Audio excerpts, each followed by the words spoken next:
The argument, the final one, was the fuse. It started like always with money, or more accurately, the lack thereof. Marcus was talking yet again about his century project, the sprawling lake house he was building. It wasn't meant to be just a vacation home. It was supposed to be a mansion, a palace designed to impress his superiors and the right people at the city council. That house had already sucked up every dime of our savings. Then came the credit cards and personal loans. Now it turned out we had a new set of immediate debts.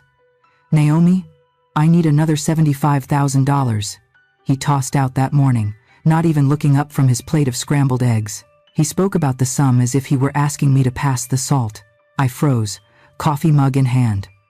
"Marcus, where are we going to get it? We already owe the bank nearly $250,000. My salary as an administrator at the regional manufacturing hub barely covers the interest payments and groceries." He finally looked at me. His gaze was cold, as if I wasn't his wife but an irritating distraction. "I'm not asking where we're going to get it. I'm telling you I already finalized the details with the contractors. I need the money. By the end of the day." Finalized. The word rang metallic in my voice. "You finalized this without consulting me again, Marcus. This house is going to ruin us. It's a bottomless pit. This house is our future."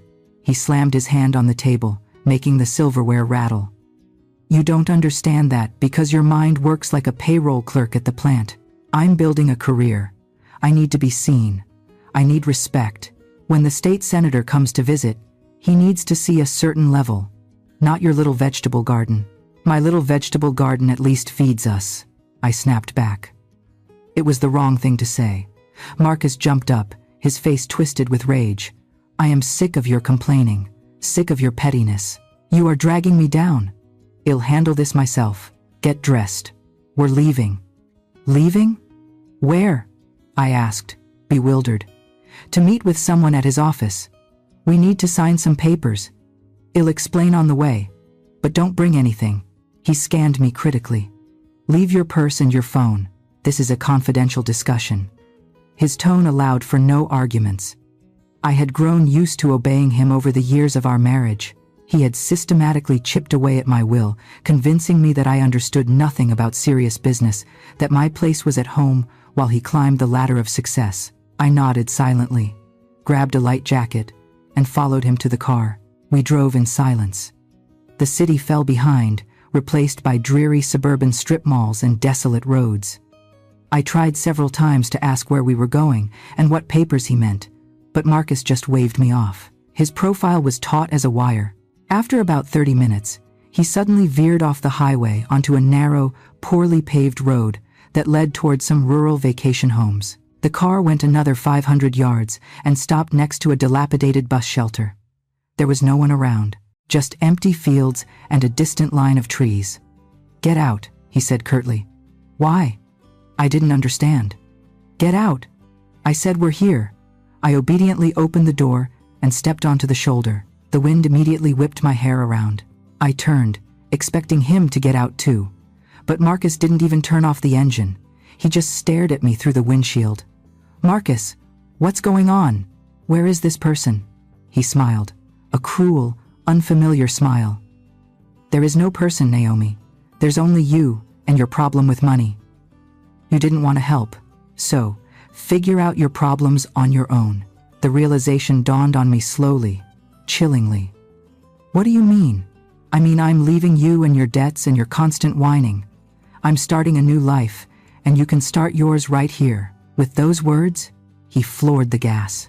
The car sped away, kicking up a cloud of dust. I stood frozen in the middle of the road, utterly alone. I couldn't believe it.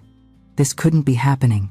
It was a stupid, cruel joke. He would turn around and come back laughing, but the car didn't turn around. It shrank into a speck and vanished around the bend. The silence that followed was deafening. I mechanically shoved my hands into my jacket pockets empty. No wallet, no phone. He had taken everything. A panicked thought flashed in my mind. 18 miles to the city on foot. How long would that take? 6 hours. 7. It'd arrive well after dark. Despair rose in my throat like an icy wave. I slumped onto the shaky wooden bench under the rusted metal roof of the shelter. Tears streamed from my eyes. How could he, after 15 years of marriage, just toss me out of the car on the side of the highway like a piece of garbage? I didn't immediately notice that I wasn't alone. In the darkest corner, huddled in a ball, sat an elderly woman. She wore an old but well-made coat, and her eyes were hidden by large, dark sunglasses, the kind blind people wear. Her head was bowed. She seemed to be sleeping. I nearly jumped at the surprise. I sat there for probably 20 minutes, trying to stop shaking and figure out what to do. A few cars sped past, paying me no attention. I tried to lift my hand to flag one down, but the drivers only accelerated. No one wanted to stop for a lone woman on a desolate road. The sun began to dip toward the horizon. It was getting chilly, and suddenly the old woman stirred. She lifted her head and, without turning toward me, spoke in a dry, rasping voice. "Stop crying. Tears won't help your troubles." I jumped and stared at her. "Husband dumped you?" the old woman asked indifferently. I only managed a choked sob in reply. "I see." She nodded. "They're all the same. First they're your rock and protection, and then it's a knife in the back." She paused, tapping the concrete floor with the tip of a thin cane I hadn't noticed before. "Want to make him regret it today?" I looked at her incredulously. What could this poor blind old woman offer? How? The woman slowly turned her head in my direction. The lenses of her glasses were completely black. "My personal driver is coming for me now. Pretend you're my granddaughter. You'll get in the car and leave. And your husband will regret leaving you next to the wealthiest woman in this city." My breath hitched.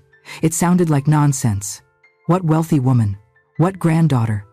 The old woman seemed to read my mind. "You have a choice.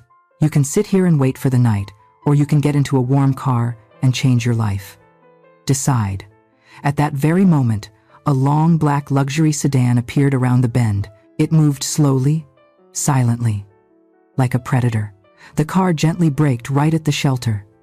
I recognized the make and couldn't believe my eyes. I'd only seen cars like that in movies about tycoons. A man in a sharp suit and gloves got out, walked around the car, and opened the rear door. "Miss Vance, we are ready to depart," he said with the deepest respect. "Miss Vance." The old woman, she slowly rose, leaning on her cane. "Darius, wait. My granddaughter is riding with us today." The driver, without a flicker of surprise, simply nodded and looked at me. His gaze was completely neutral. He was waiting. I didn't have time to think. The fear of the unknown was strong, but the fear of staying here in the dark on this cursed road was stronger. I stood up and, as if in a dream, walked toward the car. The driver held the door for me. I slid onto the soft leather seat. The interior smelled of expensive leather and something else calm and authoritative. The old woman sat beside me.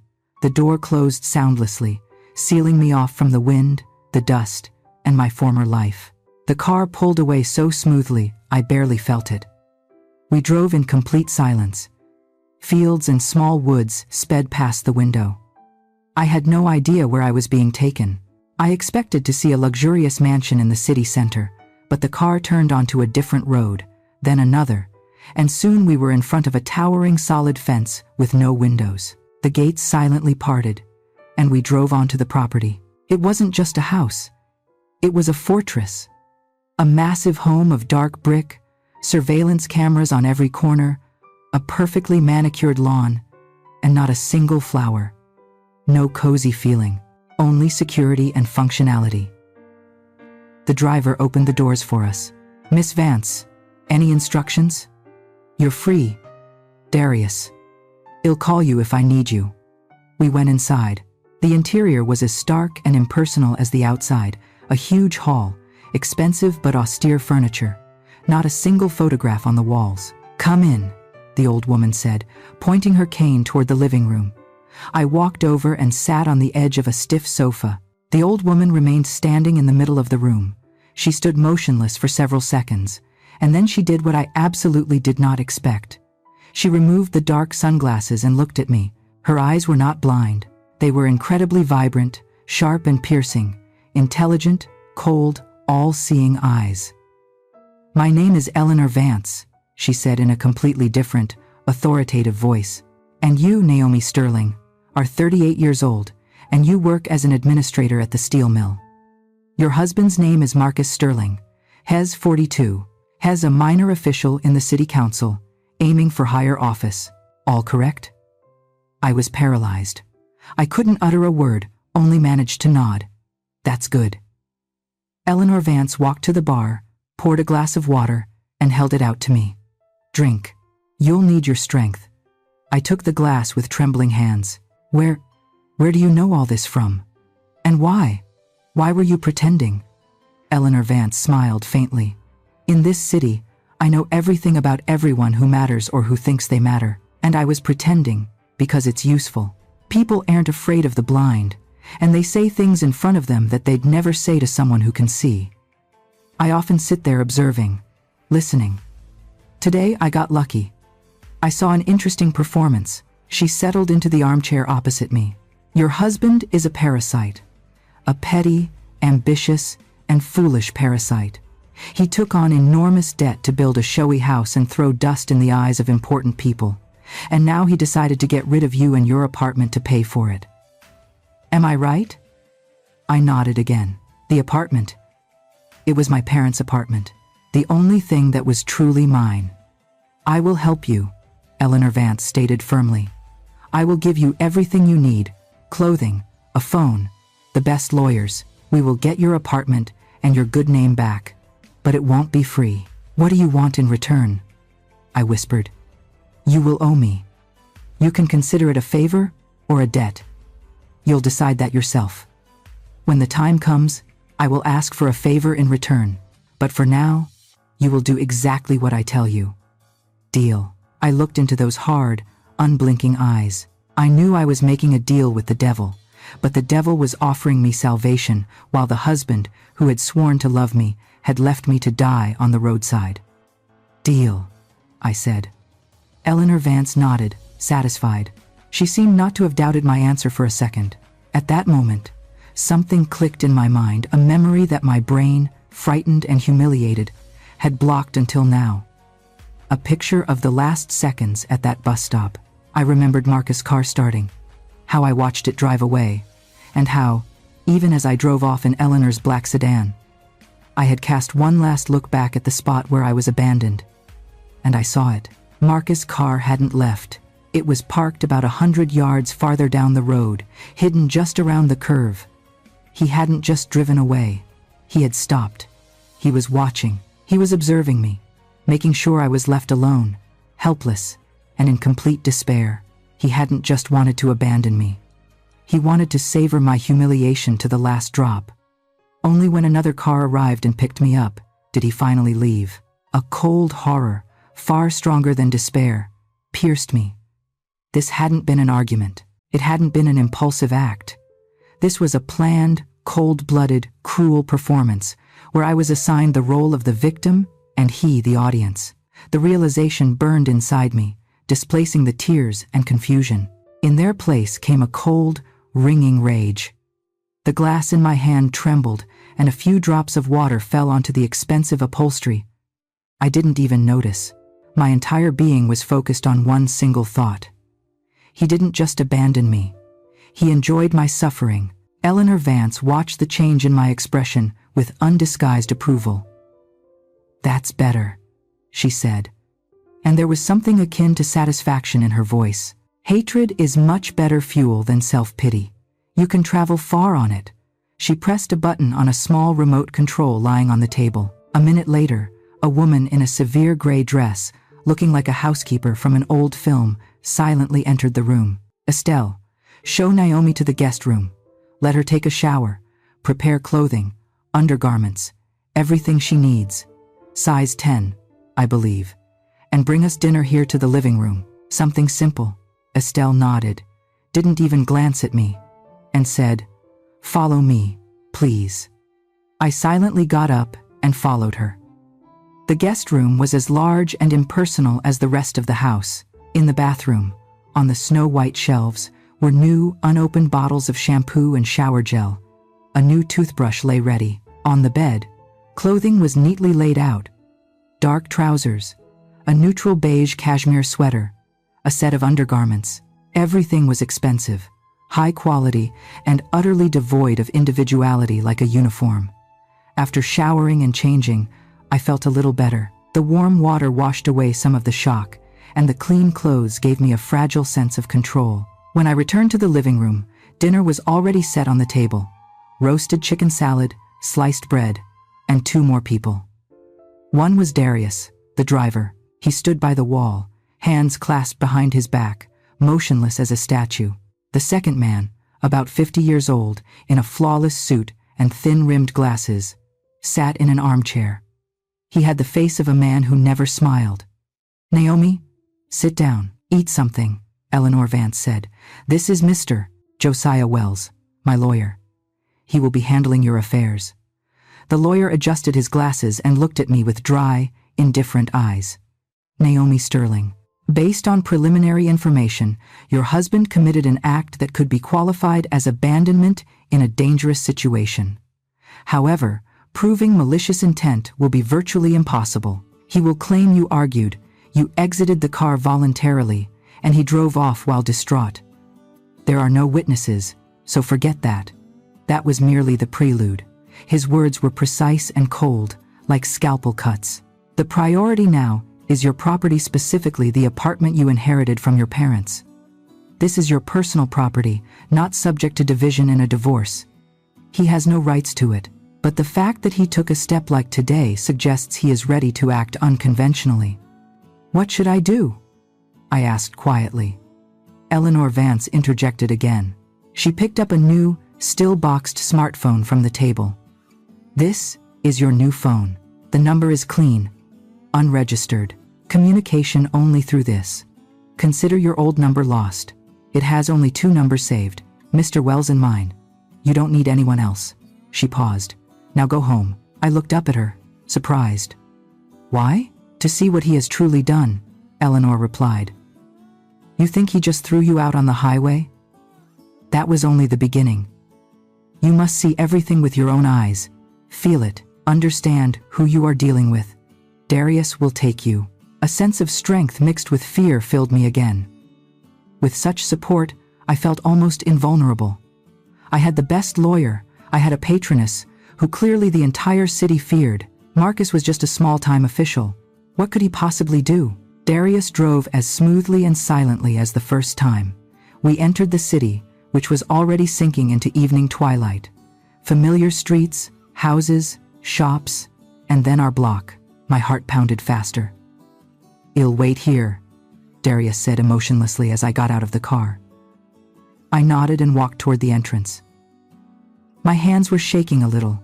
I imagined opening the door with my key and him sitting in the living room, confident that I was wandering somewhere on a dark highway. I imagined his face when he saw me on the threshold, strong, calm, ready for war. I went up to my 3rd-floor apartment. There it was, the familiar leather-clad door. I took my set of keys from the pocket of the jacket I'd left in the car that morning. I put the key into the keyhole, and it wouldn't turn. I froze, tried it again. The key only went in halfway and hit something. I pulled it out, looked at it as if the key were to blame, then inserted it again. Same result. The panic I had so carefully suppressed began to rise from the depths of my soul. I tried the second key for the bottom lock. The same thing. The locks were new. He had changed the locks. I recoiled from the door as if struck. This couldn't be. This was my apartment, the apartment where I grew up, where it smelled like my mother's pie and my father's books. He couldn't. He had no right. I hit the door hard several times with my fist. "Marcus, open up! I know you're in there! Open this door now!" Silence. Not a sound, not a whisper. Only a curious neighbor peered out from the landing above. But seeing me, she quickly disappeared behind her door. My hands instinctively reached for the new phone. I found Mr. Wells' number. The lawyer answered instantly, as if he had been waiting. "Yes, Mr. Wells, it's Naomi. He changed the locks. I can't get into my own apartment." "I expected this," he replied calmly. "Call the sheriff's department. Tell them that unknown individuals changed the locks on your apartment and you cannot get home. Not a word about your husband. Just unknown individuals. Wait for them. I am on my way. Calling the police seemed so absurd, calling the police just to get into my own home.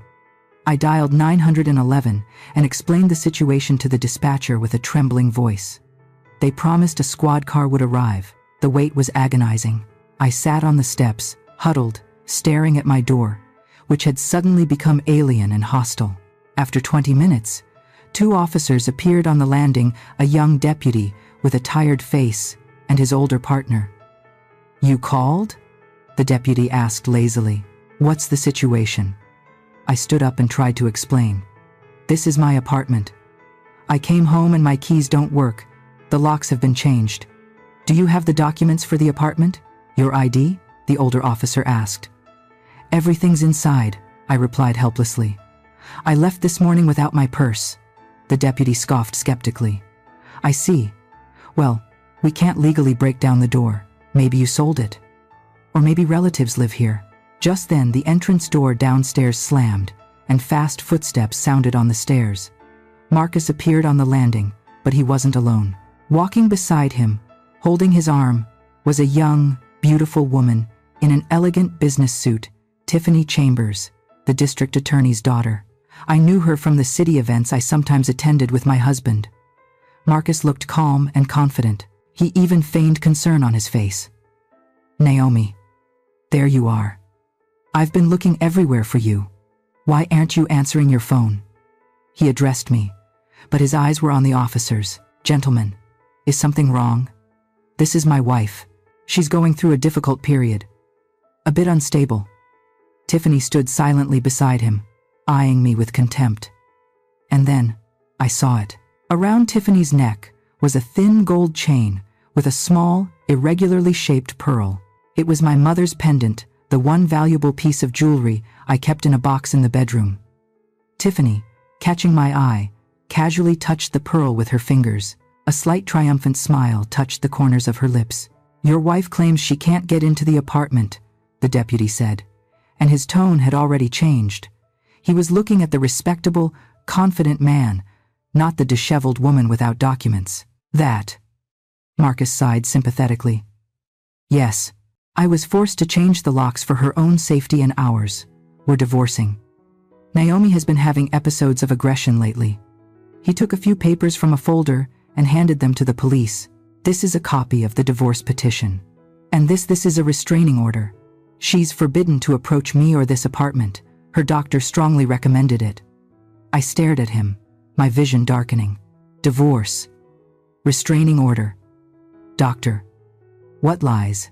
What monstrous, calculated lies? "That's not true," I screamed. "Hess lying about everything. This is my apartment."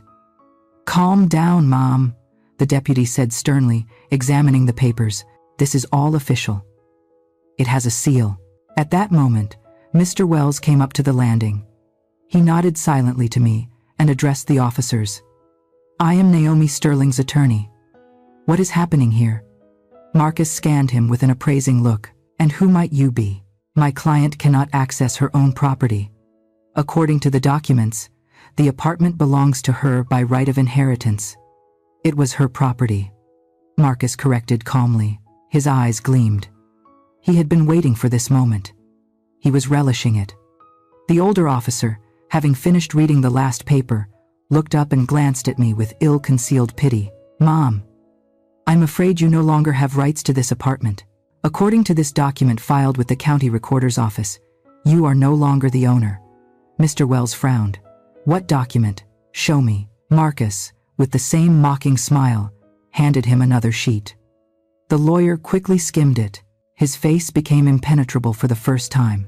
He silently passed the paper to me. It was a purchase and sale agreement dated 2 weeks prior. It stated that I, Naomi Sterling, had sold my 3-bedroom apartment in the city center to my husband, Marcus David Sterling, for a symbolic sum of $25,000. And at the bottom, beneath the text, was my signature, clear, neat, identical to my actual signature down to the last flourish. Perfect, and absolutely 100% fake. I looked at the paper, and only one thought was in my head. This can't be. This simply cannot be. I would never sell my apartment. Never. Not for any amount of money.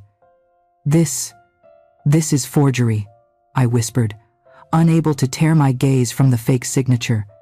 Mr. Wells took the contract from me and examined it closely. Yes, it's obvious, he said without lifting his head. The signature is very skillfully done, but there are signs indicating it's not the original. Marcus sneered.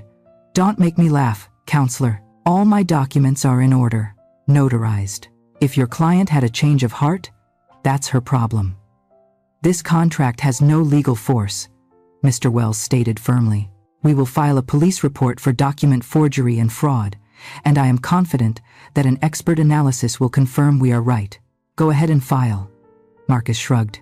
That's your right. I just fear that by then your client will have nowhere to live or anything else. By the way, gentlemen, he turned back to the deputy. I'd like to add another point to my statement. I suspect my wife stole a large sum of money from the apartment and is hiding from me. I gasped. What are you talking about? What money? Don't pretend, Naomi, Marcus cooed sweetly. You know exactly what I'm talking about. You took all my savings, every last penny, and now you're trying to run away.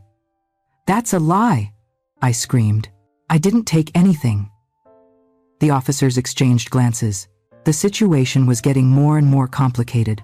A domestic dispute, divorce, and apartment money. They clearly didn't want to get involved. All right, folks, the deputy said. We need to file a report. Let's go down to the precinct and sort this out. I'll go with you, Mr. Wells declared. Marcus nodded to Tiffany. She took keys from her purse and opened the apartment door. Excuse me, officers, but I must leave. I have an important meeting, Marcus said. Call me. She shot me a look of contempt and disappeared into the apartment, leaving the door ajar. Marcus watched her go and turned to me with a triumphant smile. Well, Naomi, is this where you land? Left without an apartment, without money, and now you'll be branded a thief. Who will believe you? I have everything tied up. You're nobody. I looked at him and saw nothing but pure hatred. He had turned into a monster, a malicious, vengeful, and utterly unprincipled monster. And I suddenly realized I had lost. He had outmaneuvered me. He had destroyed me. The officers led Mr. Wells and me toward the squad car. I walked as if in a fog, feeling neither the ground beneath my feet, nor the cold, nor the shame, only emptiness. We spent several hours at the precinct filing a report, questioning, explaining. It was all useless.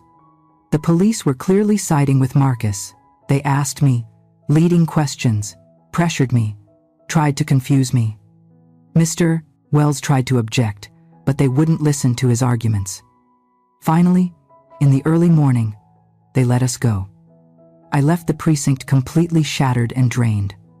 Mr. Wells silently led me to his car. I'll take you back to Miss Vance, he said. We drove the whole way in silence. I stared out the window, seeing nothing but my defeat. I had nowhere to go. I had no money. I was homeless. And what was worse, I was powerless. Marcus had stolen everything from me, even my identity. At Eleanor Vance's house, I was met with reserve. Estelle showed me to my room and silently brought me breakfast. Eleanor Vance summoned me only after lunch. She sat in her armchair like a queen on a throne. There was neither sympathy nor regret in her eyes, only a cold, assessing gaze. Well, Naomi, she asked, did you finish playing the victim? I gave you every opportunity to fight. And what did you do? You allowed yourself to be destroyed. I said nothing. I didn't know what to say. Do you understand that you are now nobody?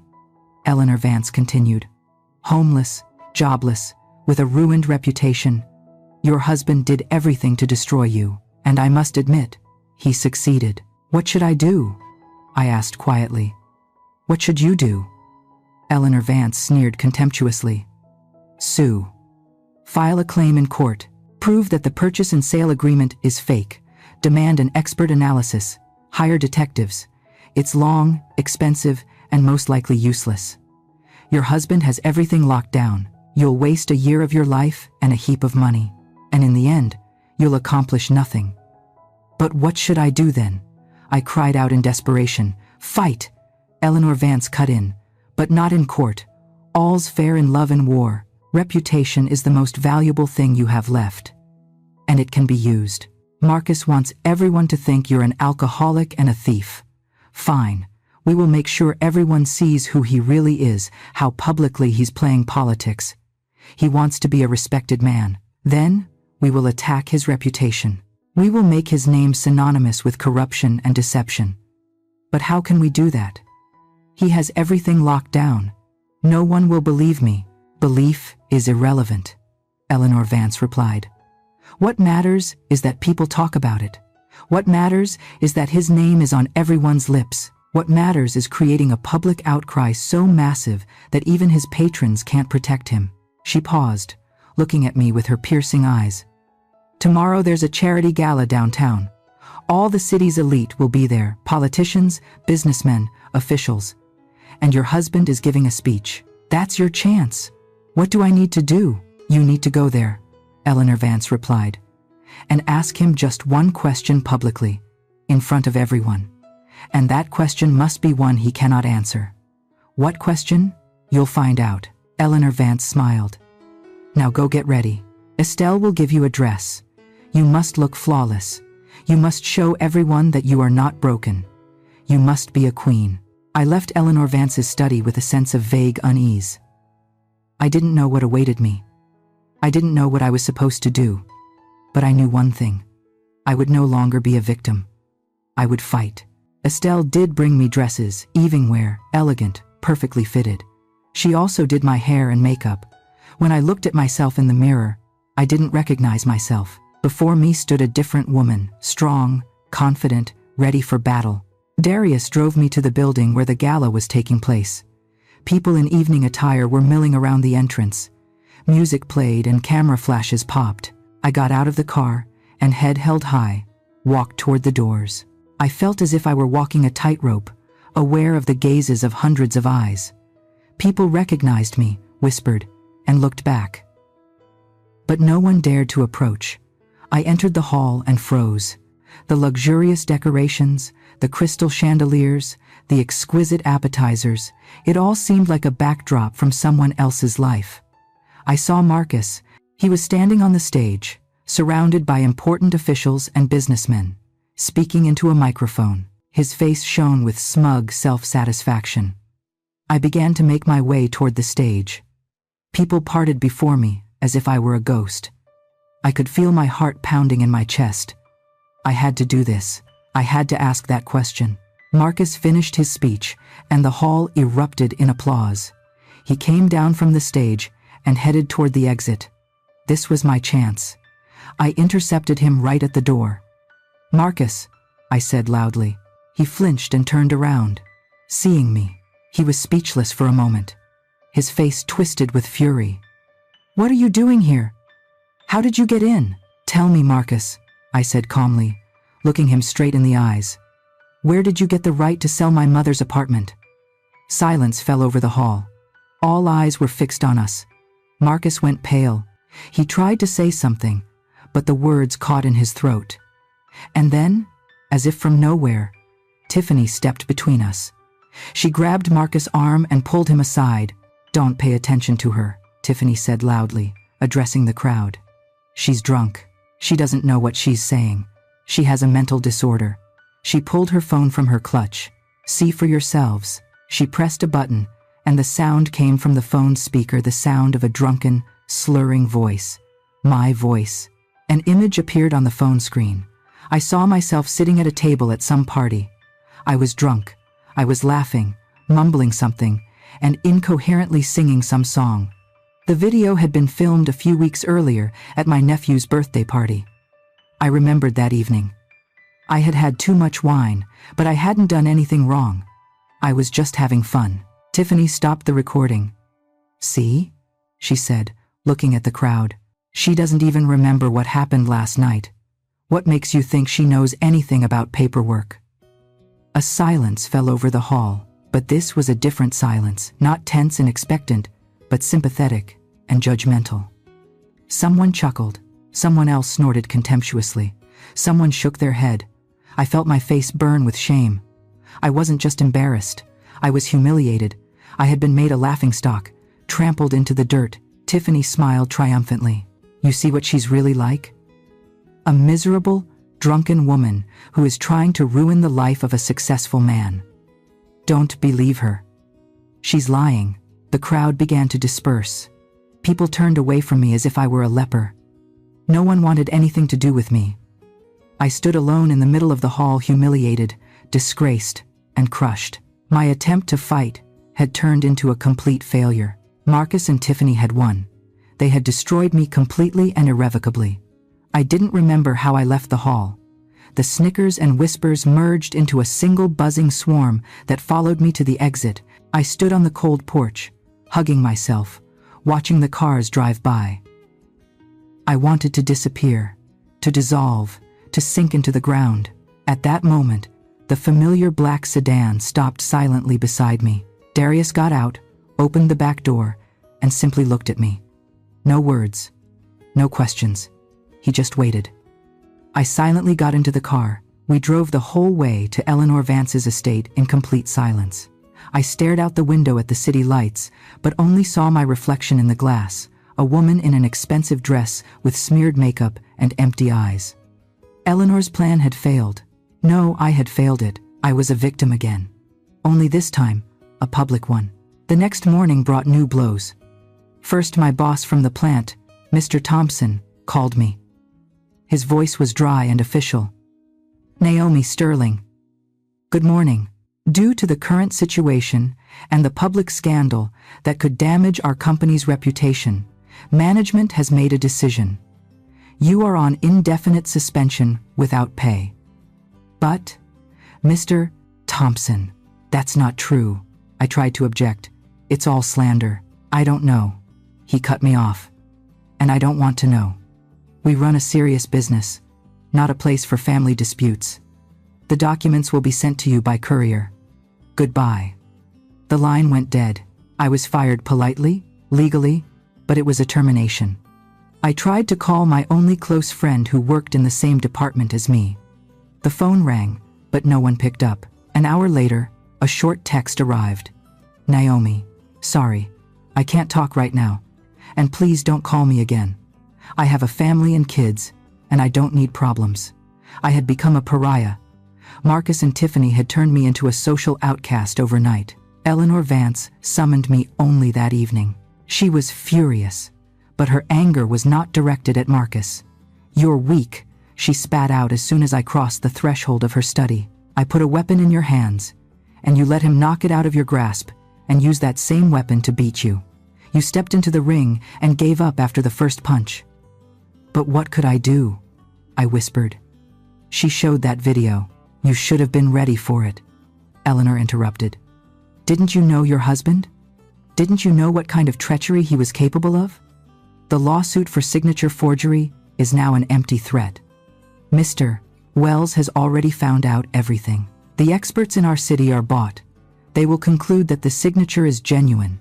They'll say you signed the contract while in an incapacitated state and now simply don't remember it. That video is the perfect confirmation. The case will be closed before it even opens. You lost. Eleanor's words were ruthless but fair. I sank into the chair, feeling completely powerless. All paths were blocked: the court, the police, public opinion. Everything was on Marcus' side. So this is the end? I asked hoarsely. Yes, Eleanor replied coldly. For those who fight? No. I think there must be something he didn't account for. Some small detail. Some document that he couldn't fake. Something that will prove your undeniable right to that apartment. I closed my eyes, trying to focus. I went through everything related to the apartment in my memory, and suddenly, an image flashed into my mind. The old blue folder. My father kept all the most important documents in it: birth certificates, diplomas, and yes, the original privatization agreement for the apartment and the certificate of inheritance. The originals with live signatures, seals, and watermarks. Marcus couldn't fake those documents. I have it, I said, opening my eyes. The originals, the genuine contract, and the certificate of inheritance. With those, Any lawyer can prove the purchase and sale agreement is a sham. Where are they? Eleanor asked immediately. At our old family cabin in Willow Creek. My father always kept the most important papers there. He didn't trust city apartments. He said they were easier to steal from there. Good. Eleanor nodded. This is a chance, but we must act quickly and quietly. No one must know you're going there, especially your husband. That very night, I set out. Darius drove me to the outskirts of the settlement and dropped me off. You have 2 hours, he said. Then I will be waiting in this exact spot. If you don't show, I leave. Eleanor Vance does not like it when her people get caught doing stupid things. I nodded. I walked through the dark, deserted streets of the old vacation community. Our cabin stood right on the edge of the woods, a small, rickety house where I spent my whole childhood. There was no electricity or running water here. Marcus hated the place and called it a shack. We hadn't been here in several years. The tall fence my father had built was leaning. The gate was secured with a rusted lock. I had to climb over the fence, scraping my arm painfully, but I ignored it. The fear of being caught spurred me on. The house door was also locked. I went around the house, checking the windows. One that faced the garden gave way. The old frame groaned but opened. I struggled to climb inside, inhaling the stale, dusty air. I turned on the flashlight on the phone Eleanor had given me. The beam illuminated the painfully familiar setting. The old sofa covered with a faded blanket, the bookshelf, the round table. My heart ached with nostalgia. The folder should be in my father's study, in the bottom drawer of his desk. I walked into the small room. Everything was in its place. I pulled out the heavy drawer. Inside, under a stack of old newspapers, lay the very thing, the blue folder. With hands trembling from excitement, I opened it. Everything was there. The certificate of inheritance, the privatization agreement, all with genuine seals, and the signatures of my parents. I had won. With these documents, Marcus was a fraudster. I was about to leave when, standing up, I awkwardly stumbled. My foot landed on a floorboard that gave a strange crunch and shifted out of place. I froze. I shined the flashlight down. The floorboard was indeed unsecured. I had never noticed it before. Curiosity won out. I dug my fingernails under the board and managed to lift it with effort. Beneath it was a small indentation, a hiding place, and in the hiding place, a small fireproof safe the size of a shoebox. I didn't know what to think. My father had never mentioned a safe. Maybe some old family valuables were inside. The combination lock was simple, 4 digits. I tried the year of my birth. Click. My father's birth year. Click. My mother's birth year. Click. Nothing. Then I tried the year of their wedding, 1975. The safe opened. I shined the light inside, expecting to see money or old jewelry. But inside, there was no money, no gold. Inside lay 2 neat stacks of papers and 2 foreign passports. I picked up the passports. One photo was Marcus, the other was Tiffany. The passports were new, issued just a month ago. They were planning to run away. A chill ran down my spine. I put the passports aside and took the top stack of papers. They were some kind of permits, licenses, technical plans. I didn't really understand them, but the forms bore the seals of the City Architectural Commission. The documents related to the construction of a new shopping complex on the city outskirts, the very project Marcus was obsessed with. And then, I got to the last sheet. It was the main permit for the start of construction, and in the field, for the responsible person approving the project on behalf of the steel mill supplier, was a signature. I looked closely and went cold. It was my signature, or rather, my digital copy, the one I used at work for the electronic document system. And the signature was certified with the seal of my department. The blood drained from my face, and the paper shook in my hands. This was not just an escape plan. This was a monstrous, devilish setup.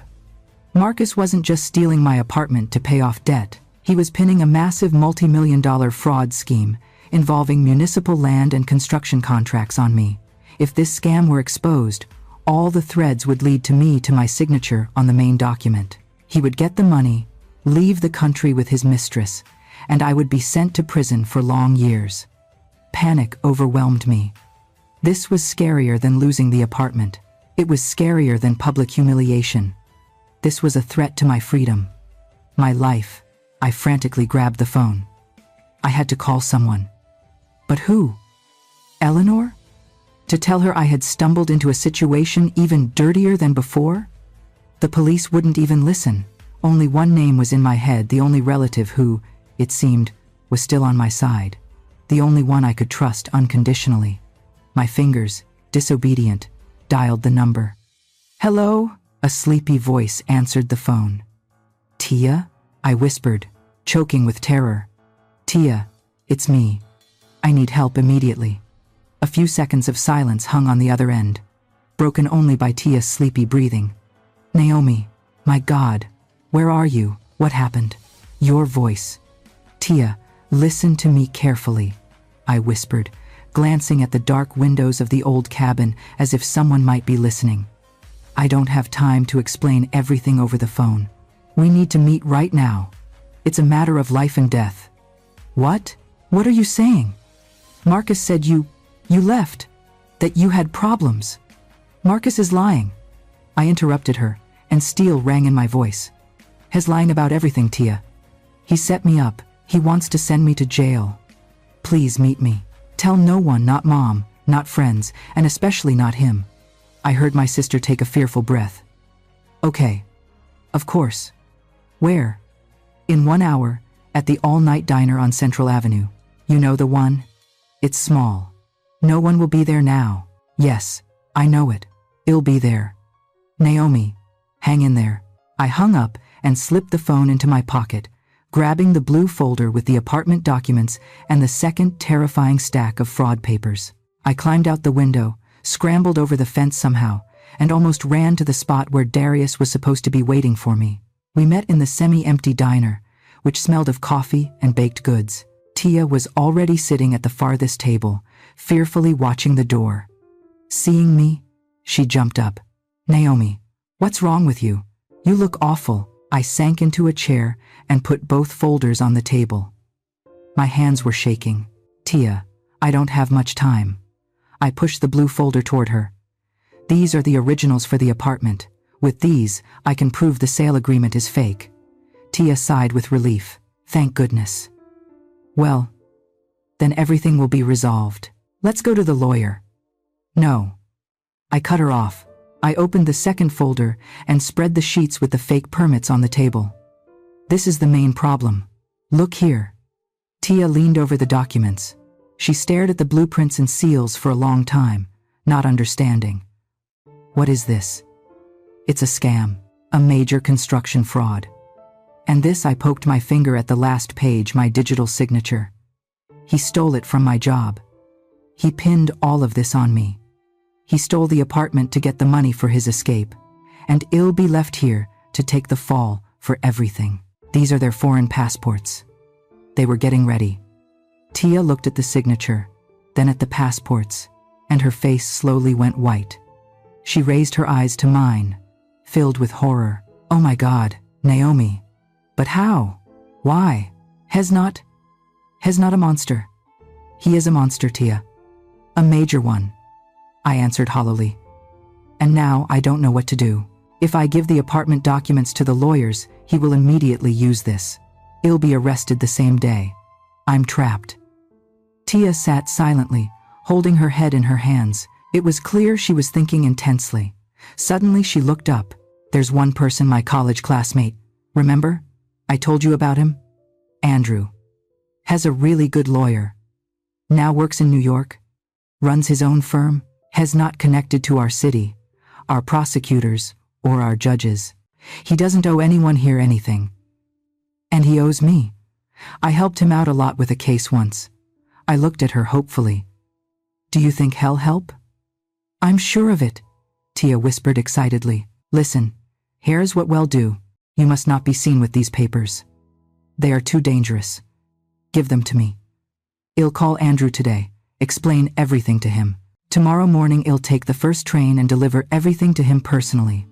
He'll start working right away, find connections to federal structures. They'll put pressure on our local guys, and they won't dare peep. And while the documents are with him, completely safe, Marcus won't be able to get to them.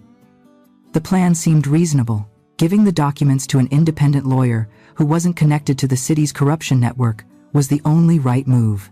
And who could I trust with this more than my own sister? Are you sure, Tia? Isn't this dangerous for you? Don't be ridiculous. Tia wiped a tear from her cheek. You're my sister. I won't let that jerk destroy you. Give me everything. She quickly gathered all the dangerous documents into her large tote bag. She returned the blue folder with the apartment documents to me. Keep this with you for now. Hold on to it. When Andrew gives the green light, then you use it. The main thing now is to hide the evidence. Okay, go. I'll call you as soon as I'm in New York. I felt an enormous, almost unbearable relief. A mountain had been lifted from my shoulders for the first time in those awful days. I had real hope. I hugged my sister tightly. Thank you, Tia. Thank you. I owe you. Everything will be fine, Tia whispered, hugging me back. Well, handle this. Returning to Eleanor's estate, I was able to fall asleep for the first time in a long time.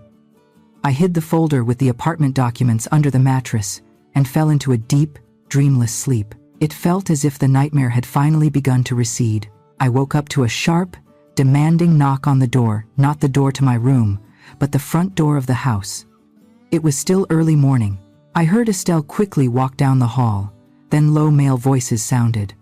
My heart pounded anxiously. I put on a robe and went out into the hallway.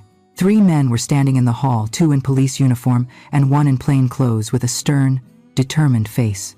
Eleanor Vance was already there, in her usual severe robe, staring coldly at the uninvited guests. What is the meaning of this? She asked. The man in plain clothes showed an ID. Detective Major Hayes, Federal Anti-Corruption Task Force. We have a warrant to search this house and a warrant for the arrest of citizen Naomi Sterling. On what grounds? Eleanor inquired in an icy tone. On the grounds of an active criminal investigation into grand fraud and document forgery, the detective replied and looked directly at me, frozen in the doorway of my room. Naomi Sterling, you are under arrest. 2 officers stepped toward me. One of them twisted my arms behind my back and snapped on the handcuffs.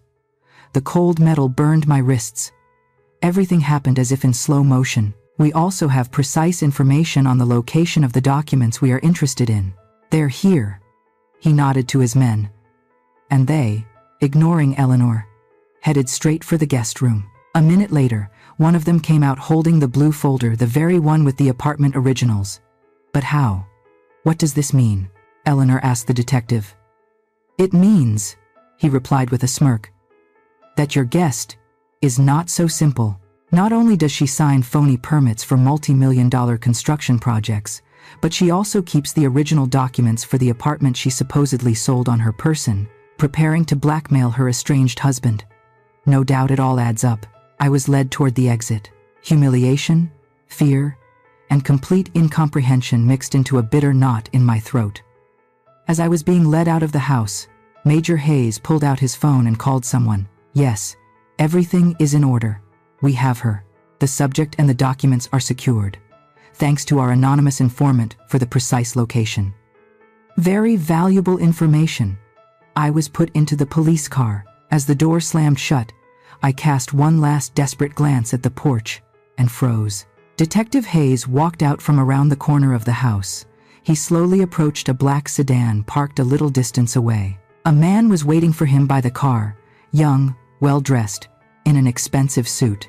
The lawyer from New York, Tia's friend. But he did not look like a man who had come to save his friend's sister. He stood, smiling confidently. The detective approached him and shook his hand firmly. Then he said something, and both men laughed. The friend nodded gratefully and pointed toward the house, toward the window I had just been led from. He was thanking the police and pointing at me, and in that moment I understood everything. The entire terrible picture came together in my head. There was no lawyer friend. There was no rescue plan. Tia hadn't gone to New York. She hadn't called her friend. She had called Marcus. She gave him everything. She told him where I was hiding the last evidence of my innocence. She sold me out. My own sister. Why? The car started moving. I looked at the receding figure of the lawyer at Eleanor's house, and nothing was left in my soul but a scorched, icy wasteland. This wasn't a setup. It was betrayal. The most terrible, most vile betrayal a person is capable of. The car sped through the morning streets, but I saw nothing but the emptiness ahead. My sister's betrayal was a blow from which I could not recover. It was worse than Marcus' cruelty. It was the absolute, total destruction of everything I believed in my family, my anchor, my last hope. It was all a lie. Tia didn't just help Marcus. She became his weapon. She led him to the trail. She handed him the bullets. She helped him pull the trigger. The interrogation at the federal task force was long and humiliating. Detective Hayes acted as if my guilt was already proven. He showed me the forged documents, poking his finger at my digital signature. "Confess, Sterling. It will be better for everyone. Tell us how you conspired with unidentified persons to organize this fraud scheme. Who were your accomplices at the plant? Who helped you gain access to the seals?" I stayed silent. What could I say? Any word would be useless. They had already written the script, and my role in it was the criminal. The evidence was irrefutable. Here were the documents with my signature. Here were the originals for the apartment that I was allegedly hiding for blackmail. Everything looked logical and convincing. Marcus and Tia had thought of every detail. 2 days later, I was released unexpectedly. The desk sergeant came into the holding cell and said, "Sterling, you're free to go. Bail has been posted for you." I walked out of the detention center, squinting in the daylight. Mr. Wells was waiting for me at the gate. He looked even gloomier than usual. "Eleanor Vance posted the bail," he reported curtly, opening the car door. "Get in." On the way to the now familiar Fortress estate, he brought me up to speed. "The case is bad. Very bad. The charges are serious. They have the documents your sister gave them. She is the prosecution's main witness. She will testify that you personally gave her those papers, that you were in a panic and asked her to hide them. Naturally, as a law-abiding citizen, she immediately reported it to the police. But that's a lie. A lie supported by evidence is called a fact in court," the lawyer cut in. "Your signature is on the documents. The motive, according to their version, is revenge on your husband and a desire for unjust enrichment. The case is almost 100% winnable for them. You are facing up to 10 years. 10 years? The number echoed hollow in my head. 10 years in prison for a crime I didn't commit. Eleanor Vance met me in the living room. She wasn't yelling. She was calm. And that was scarier than any fury. "Stop crying," she said when I broke down in sobs, unable to hold it together. "Tears won't help the case. You wanted to trust your sister. You got the result. Now stop feeling sorry for yourself. It's time to start thinking." She waited until I calmed down a little. "Court is no longer an option. We will lose. We need to approach this from another angle. Your husband orchestrated this scam because he desperately needed money, a lot of money, not just for his escape. He owes someone, and that debt is burning his feet. We need to find out who he owes and what for. We need to find that single thread we can pull to unravel the whole mess." "But how can we do that?" I asked helplessly. "You can't do it," Eleanor replied. "But I know a person who can." She took a notebook from the desk drawer, tore out a sheet, and wrote a name and phone number on it. "His name is Leonard Price. He used to be the best investigative journalist in the city. He dug up several high-profile cases a couple of years ago. He started digging into your husband. Marcus was just starting his career in the city council back then and was already involved in some land parcel schemes. Leonard almost finished the job, but he was stopped by Tiffany Chambers and her father, District Attorney Chambers. He was fired with a bad recommendation, accused of publishing libel. Since then, he's been scraping by with small jobs, writing ad copies for brochures. He hates your husband with a burning passion, and he loves money. Call him. Tell him I sent you." Leonard Leo Price set the meeting in an old, dimly lit bar on the city outskirts. He turned out to be a man in his 50s with tired but very intelligent eyes, wearing a worn tweed jacket. He smelled of tobacco and disappointment. He listened to me silently, without interruption. When I finished, he looked at me for a long time and then said, "I know this story, the beginning of it, anyway. I knew Marcus was a thief, but I didn't think he was capable of this. And your sister? Wow, what a family. Will you help?" I asked hopefully. "Eleanor Vance pays well." He smiled crookedly. "And I have a loan for my daughter's college tuition, so yes, it'll help." "Where do we start?" "With the money," I replied. "We need to understand why he needed such an enormous sum so quickly." The next few days were spent working. Leo, using his old connections, dug up all of Marcus' financial secrets. We sat for hours in his tiny, smoke-filled apartment littered with old newspapers, examining bank statements, credit histories, and transaction records. The picture that emerged was grim. The lake house was just the tip of the iceberg. Marcus had lived beyond his means. Expensive watches, suits, trips to resorts, gifts for Tiffany, all bought on credit. The total amount of debt to the banks was colossal, but even that didn't explain the urgency and the extreme risk he took. "There's something else here," Leo said, peering at another statement. "Look, besides the official loan payments, there are regular transfers of large sums to the same account on the same date every month. And this account is anonymous, registered to a shell company. This isn't a loan. This is blackmail." "Blackmail?" I repeated. "Someone who knows something about him that could destroy his career and life even faster than his debts," Leo mused. "Something worse than theft. We need to find the owner of this account."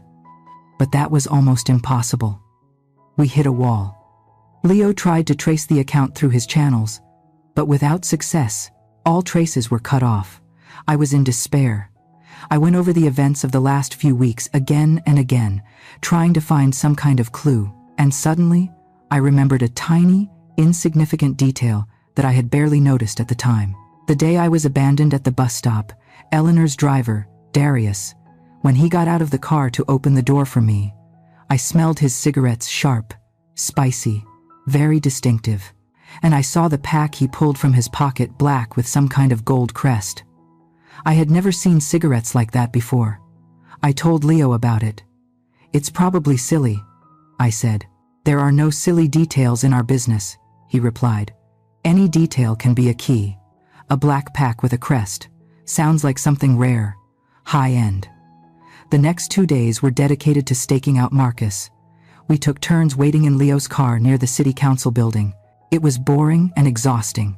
Marcus came to work, left, met with some officials. Nothing suspicious. On the third day, I was on watch. It was evening, starting to get dark. I was sitting in the car parked across the street, drinking cold coffee from a paper cup. Suddenly, I saw Marcus leave the building. He was alone and clearly nervous. He was looking around.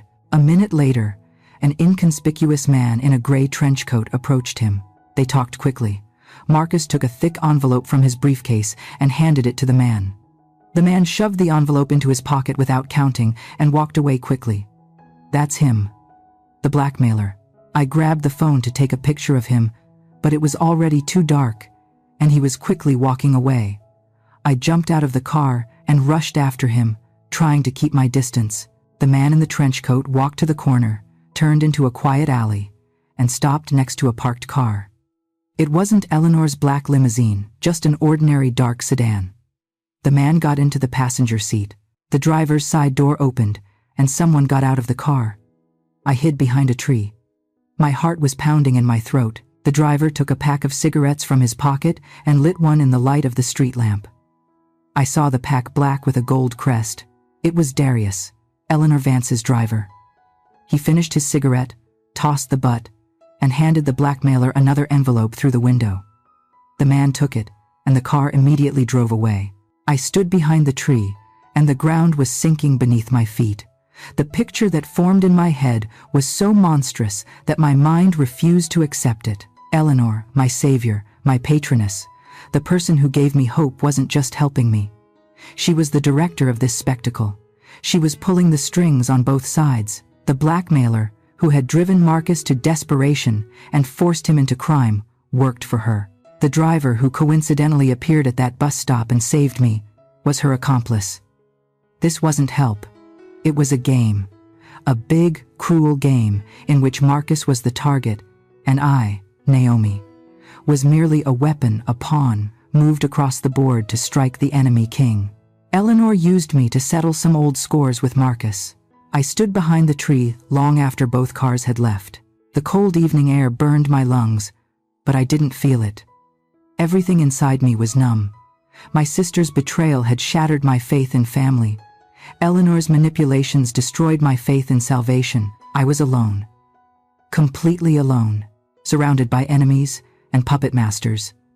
Everything that had happened to me wasn't accidental. My humiliation, my arrest, my despair, it was all part of someone else's cruel plan. A rage pure and cold as ice filled the emptiness in my soul. Rage at Marcus, at Tia, and now at Eleanor. I was used. My grief was played upon. My weakness exploited. I wasn't an ally. I was an instrument. I didn't call Leo. I hailed a taxi, the first one I had paid for myself, with the small amount of cash the journalist had given me for minor expenses. I gave the address of Eleanor's estate. I had to look her in the eyes. I burst into the house, ignoring Estelle's surprised look. Eleanor Vance was sitting in the living room with a book. She looked up, and there wasn't a hint of surprise in her eyes, as if she knew I would come, as if she had been waiting for it. "You know everything," she said. It wasn't a question. It was a statement. "Yes," I replied calmly, stopping in the middle of the room. My hands were clenched into fists. I saw it. I saw Darius. I saw him hand over money to the man who was blackmailing my husband. Eleanor Vance put down her book and slowly removed her reading glasses. "And what of it?" she asked, as if discussing the weather. That calm, indifferent tone exploded inside me. "What of it?" I yelled. "You played me. You set this whole thing up, the blackmail, my accidental rescue. You knew Marcus would do something stupid. You pushed him to it. You used me to destroy him." "Yes," Eleanor replied, just as calmly. She stood up and walked to the bar, pouring herself a glass of water. "And what of it? The end justifies the means. The driver is an irrelevant detail. The goal is Marcus, and you are the weapon, the most effective weapon one could find. An offended, humiliated wife. Perfect." "Why?" I whispered, feeling my strength leaving me. "Why did you do this to him, and to me?" Eleanor took a sip of water and looked at me. Something resembling a memory flickered in her eyes for a moment. "Many years ago, when your Marcus was still a junior assistant to a big shot, he helped his boss deal with a small but very promising factory, my factory. The first one I built from the ground up. They bankrupted it, took it for pennies. I lost everything. I swore that someday I would destroy them all. His boss has been rotting in the ground for years from cirrhosis. And your husband? Your husband decided he was a big man. He forgot. But I didn't. Now everything fell into place. It was revenge, long, cold, carefully planned revenge. And I just happened to get in the way. You became the perfect instrument," Eleanor corrected me. "And I gave you a chance not just to get your own back, but to become stronger. I taught you to fight, or would you prefer to still be sitting on that bus stop crying?" She was right. As monstrous as it sounded, she was right. Eleanor had transformed me from a victim into a fighter, albeit for her own purposes. "What now?" I asked. My voice was steady. The tears and yelling were over. "Now that I know everything, you'll kick me out. You'll let them put me in jail." Eleanor smiled. "On the contrary, now that you know everything, you've become even more dangerous. You're angry. You're motivated. Now you'll fight not for an apartment, but for yourself. And that is the strongest motivation." She walked to her massive writing desk, opened a drawer, and pulled out a thin folder. She threw it on the table in front of me. "Your husband and his mistress have a very powerful protector, Tiffany's father, District Attorney Chambers. As long as he is in office, you have no chance. He will cover for both his daughter and his future son-in-law. All your lawsuits, all your evidence, will shatter against his office door." I opened the folder. Inside were photographs and photocopies of documents. In the photos, District Attorney Chambers was receiving envelopes from well-known local businessmen. The documents were bank transfers to his shell companies. This was evidence-killer proof of corruption, enough for several life sentences. Where did you get this? I have eyes and ears everywhere. Eleanor cut in. This is your key to freedom. Go to Chambers right now. Show him this, and make a deal. What deal? He drops all fraud charges against you. The criminal case is closed due to lack of evidence. In exchange, you give him this folder and disappear. You leave the city forever. You'll have to give up the apartment, of course. That's the price for your freedom. Go. Darius will take you. This was a way out, ugly, unfair, but a way out to save my life, my freedom, by sacrificing everything else. My home, my job, my past. An hour later, I was sitting in the waiting room of the district attorney's office. The secretary was hesitant to let me in, but I simply said, "Tell the district attorney I have a folder for him from Eleanor Vance." 30 seconds later, the office door opened. Chambers was a heavy man with a stern, authoritative face. He met me standing. "What do you want?" he growled. I walked silently to his desk and laid the contents of the folder before him. The photos, the documents. He looked at them, and his face, which had been turning crimson with anger, became ashen gray. He slowly sank into his chair. What do you want?" he asked, and the old confidence was gone from his voice. "I want the criminal case against me to be immediately dropped," I said clearly. "All charges withdrawn due to lack of evidence." The district attorney was silent, shifting his gaze from the papers to my face. "Fine," he finally managed. "But that's not all, is it? What else does Vance want?" "Vance has nothing to do with this," I replied. "These are my terms." Chambers raised his eyebrows in surprise. "Very well. Your terms?" I paused, gathering my thoughts. This was the moment. The deal. Eleanor had offered me a clear plan freedom in exchange for silence and the apartment. It was logical. It was safe. "I want you to..." I stopped. I looked at the frightened face of this all-powerful man. I looked at the folder with the evidence. I remembered Marcus' face when he abandoned me on the highway, Tiffany's face with my mother's pendant around her neck, Taya's face full of deceptive tears, and Eleanor's face cold and calculating. They all wanted me to disappear, some to prison, some to another city. They all wanted to break me and throw me away, and in that moment, something clicked inside me finally and irrevocably. I slowly, demonstrably, began to gather the photographs and documents back into the folder. The district attorney watched me, not understanding. "What are you doing?" he asked. I agreed. I fastened the folder and held it in my hands. I looked straight into Chambers' eyes. "No," I said. My voice was quiet but firm as steel. "I won't trade." I turned and walked toward the door. "Wait!" he yelled after me. "What are you going to do?" I stopped at the door but did not turn around. "I'm going to take everything back, my apartment, my job, my name, and you, your future son-in-law, and your daughter will pay for everything." I walked out of the office, leaving the stunned district attorney behind me. I walked past the reception, past security, and stepped out onto the street. I didn't go to the car where Darius was waiting. I walked in the opposite direction. I left everyone behind, my tormentor, my traitor sister, my puppet master. From this moment on, I was playing for myself.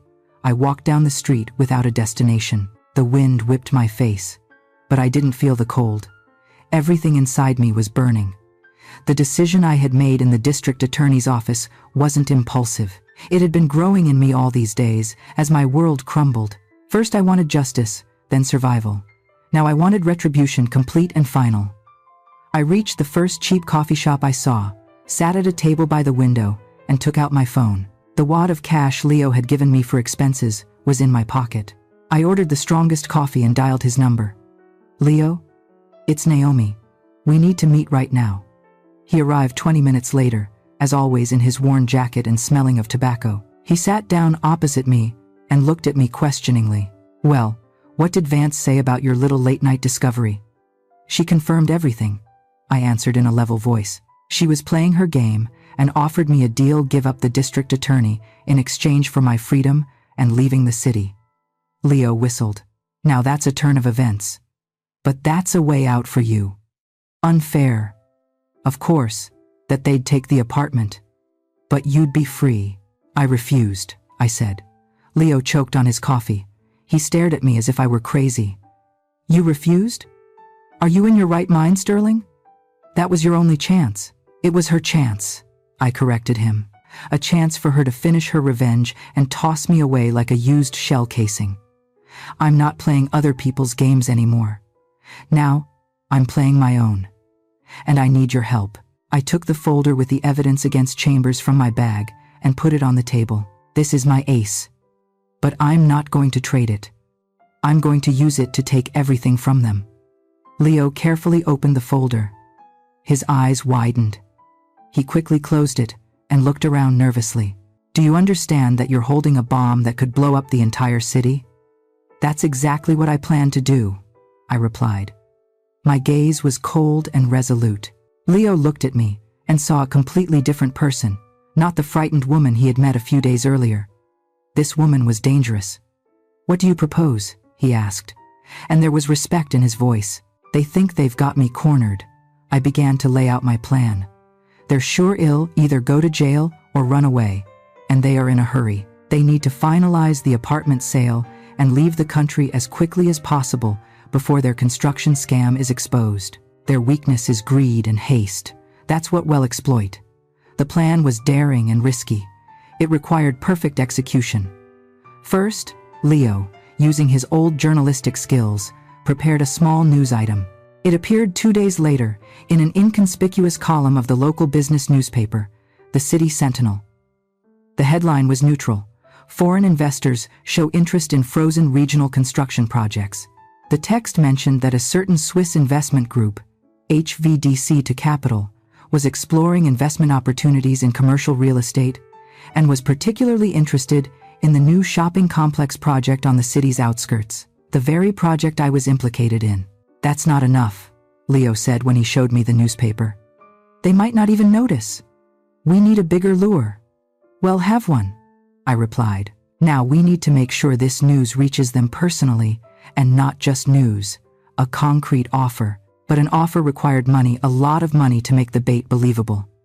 And then something strange happened. The next day, Leo called me. His voice was bewildered. Naomi, I don't understand. A huge sum was just deposited into my account, $125,000, an anonymous transfer. I smiled faintly. I knew who the anonymous donor was. Eleanor. I had refused her plan. But the old schemer couldn't resist seeing the finale of the play she herself had started. She had placed her bet. Now we had both the rod and the bait. Leo activated his most reliable channel for gossip, the chatty administrator of the city's most expensive beauty salon, where Tiffany was a regular. Half a day later, Tiffany knew in strict confidence that the Swiss investors were ready to buy out the project rights for double the price to avoid scandals with city authorities and speed up the process. And most importantly, they wanted to talk only to the original signatory from the plant, the person whose signature was on the documents. Me. Tiffany took the bait. Greed outweighed caution. The thought of snatching another gigantic payout right before their escape was too tempting. That evening, Marcus called me. His voice was tense. He tried to sound calm, but failed to hide his anxiety. Naomi, I have a business proposition for you regarding a certain project. I don't want to talk to you, Marcus, I replied warily, playing my role. Listen, this is in your own interest, he hissed into the phone. We're talking about big money. Very big. Let's meet. There are people willing to pay. We can solve all our problems once and for all. We agreed to meet the next day at 7:00 the evening, in a private conference room at the Grand Regency Hotel, the city's most expensive and respectable hotel. They wanted to frame it as a serious business transaction. They're caught, Leo said when I hung up. Now we need to prepare. We'll need people to play the Swiss representatives. I have a couple of former colleagues down on their luck actors. For a good fee, they'll play anyone. The day dragged by agonizingly. Leo and I meticulously worked out every detail of the upcoming meeting, how the investors would look, what they would say, where the recording equipment would be hidden. Everything was going according to plan. At 5:00 the evening, 2 hours before the meeting, my phone rang again. It was Marcus. "Listen carefully," he said.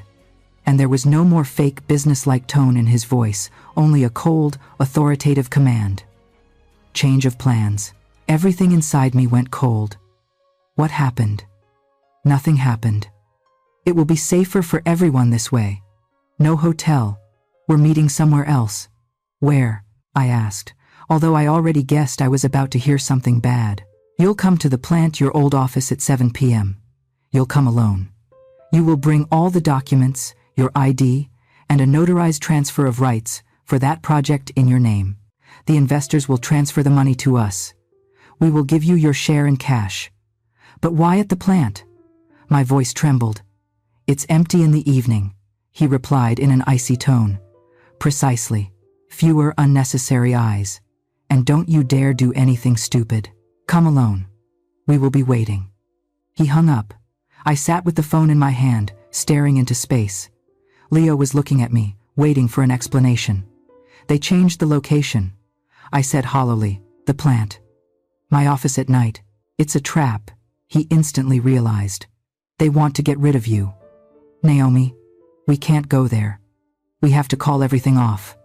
I slowly raised my eyes to him. There was no fear in them, only the cold, ringing emptiness that remains after everything that could burn has burned down. No, I said. We won't call anything off. Well, go there. I will go. Are you insane?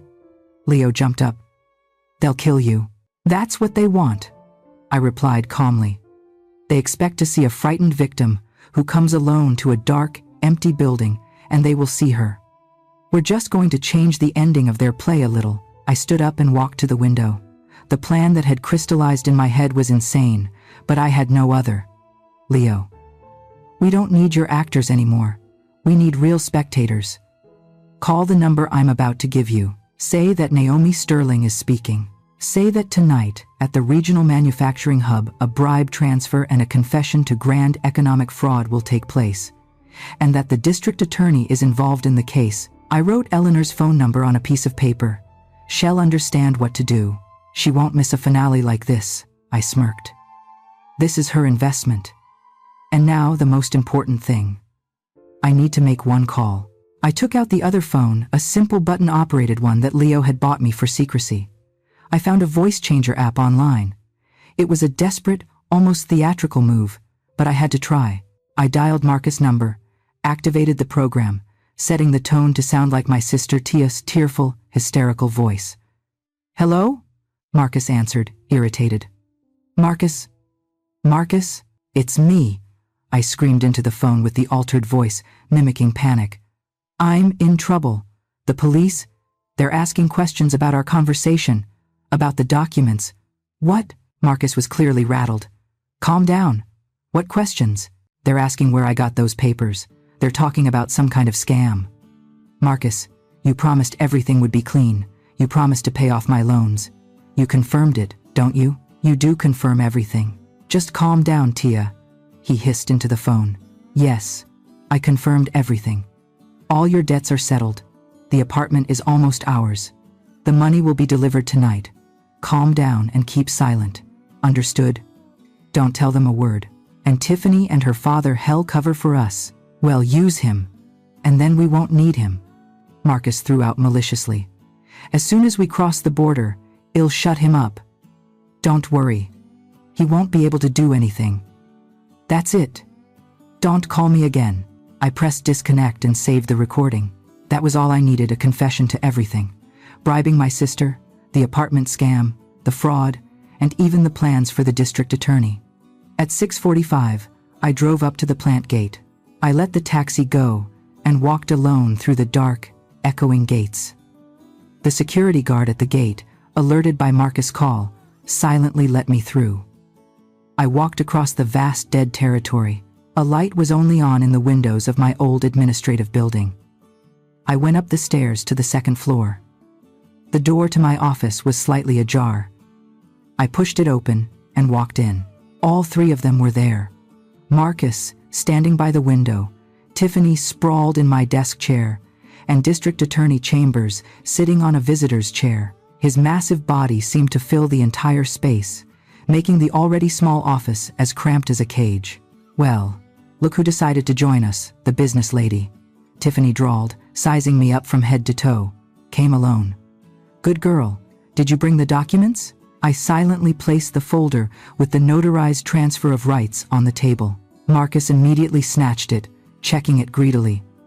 "Everything's in order," he said, nodding to Tiffany. "Where are the investors?" Tiffany looked at me impatiently. "Well, where are your Swiss guys? Where's the money?" I slowly, calmly surveyed all of them. I looked at the greedy Marcus, the predatory Tiffany, and the heavy, self-assured district attorney. "They're here," I said quietly. At that moment, a blinding light struck outside the window. Huge spotlights mounted on the roofs of the workshops flared up, flooding the entire factory yard with merciless white light. Marcus, Tiffany, and Chambers rushed to the window. In the courtyard, people stood by all the exits from the building. At one exit, Leo stood with a cameraman aiming the lens right at our windows.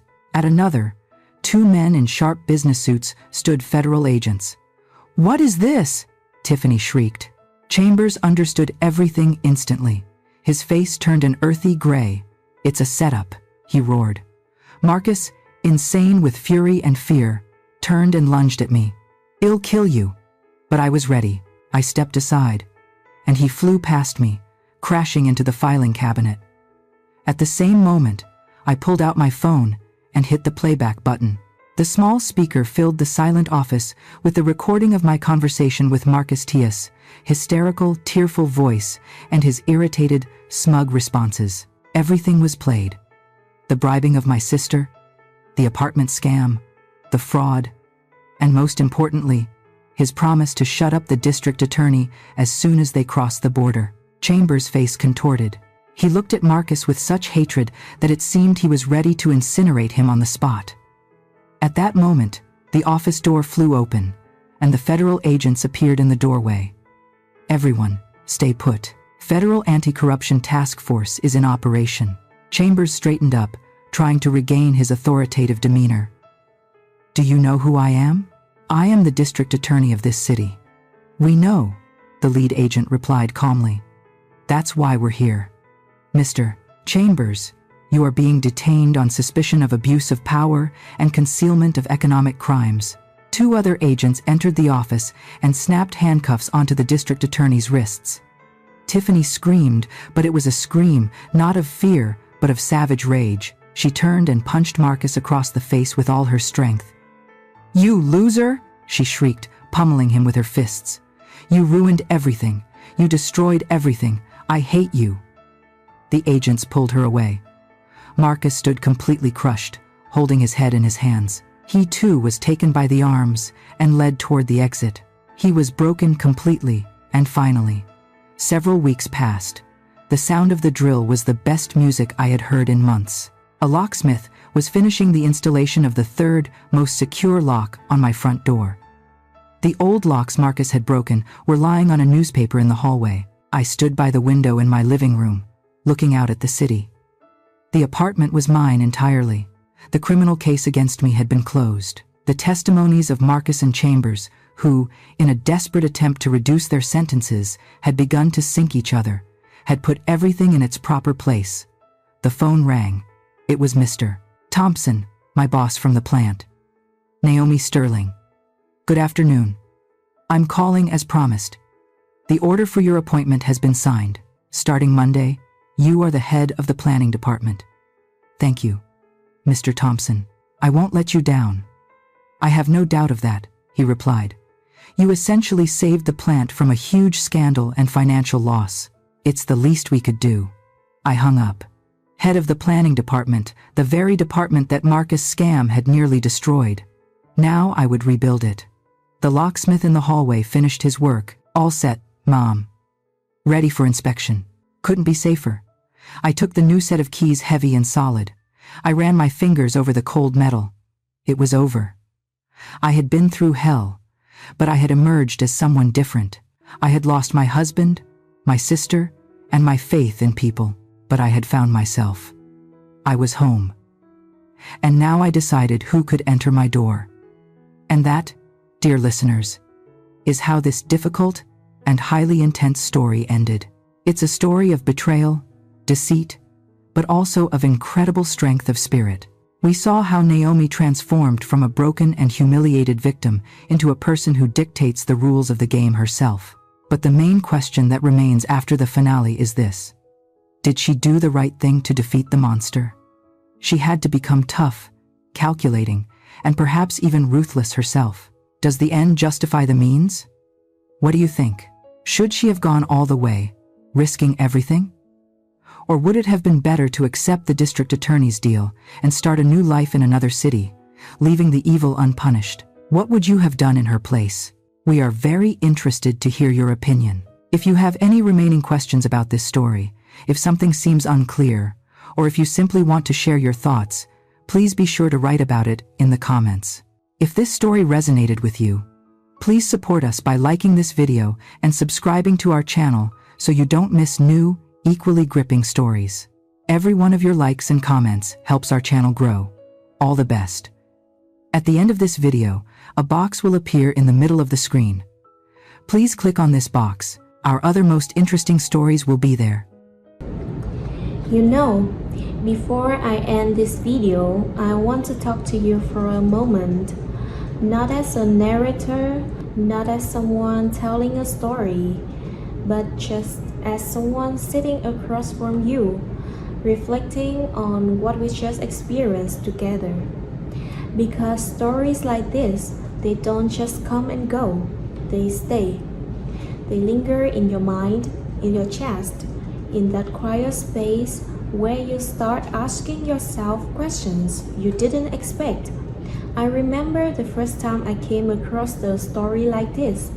It wasn't dramatic in the way movies are. There were no grand speeches, no perfect endings, just the woman facing things that felt impossibly heavy, and yet somehow she kept going. Not because she had all the answers, not because she wasn't afraid, but because something inside her refused to give up. And I think that's what makes stories like the one you just watched so powerful. It's not about perfection. It's not about always winning. It's about endurance. It's about what happens when the world tries to defy you, limit you, silence you, and you still choose to stand. Even if your voice shakes, even if your steps are slow. The women in these stories, they're not just characters. They represent something real, something that has existed for generations, strength that has been passed down, even though pain, courage that show off, even when it feels like there's nothing left. And if you really think about it, how many times has that kind of strength gone unnoticed? How many stories were never told? How many voices were never heard? That's why this channel exists, to create a space where those stories are not just told but felt, where every moment of struggle matters, where every act of courage, no matter how small, is seen, and where rising again and again becomes something worth honoring. Maybe there was a moment in this story that hit you a little differently. Maybe it reminded you of someone you know. Maybe it reminded you of yourself. And if it did, I hope you hold on to that. Because strength doesn't always look like what we expect.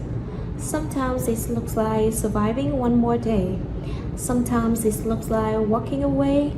Sometimes it looks like starting over when everything in you is tired. But it's still strength, and it still matters.